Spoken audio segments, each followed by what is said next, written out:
Price a lot. Welcome to pray with Samuel. இன்னைக்கு எனக்காக ஜெபித்துக்கொள்ள யாருமே இல்லையேன்னு சொல்லி நீங்கள் கஷ்டப்பட்டு கொண்டு இருக்கிறீர்களா? ஆசீர்வாதங்களை நம்ம ரெண்டு விதமாக பெற்றுக்கொள்ளலாம். ஒன்று, ஜெபத்தில் போராடி ஆண்டவர்கிட்ட வேண்டி பெற்றுக்கொள்வது.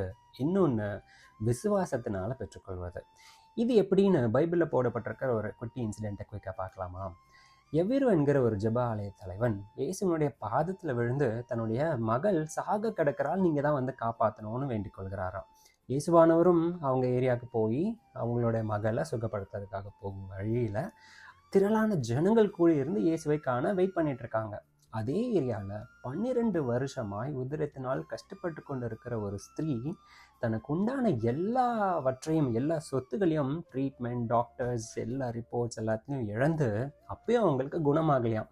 அவர்கள் சொல்லி கொண்டார்கள், இயேசுவனுடைய வஸ்திரத்தின் ஓரத்தை தொட்டாயாகிலும் நான் சுகமாவேன்னு சொல்லி. அப்போ அந்த கூட்டத்திற்குள்ளாக அவங்க விசுவாசிச்ச மாதிரியே இயேசுவானவர் கடந்து போகும்பொழுது இயேசுவானவருடைய சால்வையின் ஓரத்தை அவர்கள் தொட்டார்களாம். 12 வருஷமாக இருந்த அவங்களோட மெடிக்கல் ப்ராப்ளம் கியூர் ஆயிடுச்சு. கொஞ்சம் யோசித்து பாருங்க, அங்கே இருக்கிற யாருமே அந்த ஸ்திரீக்காக கர்த்தர் இடத்துல வேண்டிக் கொள்ளலை. கர்த்தர் வந்தது அந்த குழந்தையை குணமாக்கிறதுக்காக தான். இருந்தாலும் இந்த ஸ்திரீக்குள்ளாக இருந்த அந்த ஒரு விசுவாசம் ஆசீர்வாதத்தை அவர்களுக்கு பெற்றுக்கொள்ள செய்தது.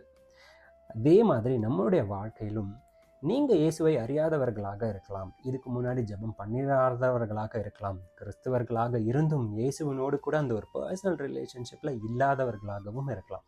ஆனால் நீங்கள் கர்த்தரை விசுவாசிக்கும் பொழுது உங்களுக்கான ஆசீர்வாதம் உங்களை தேடி வரும். God bless you.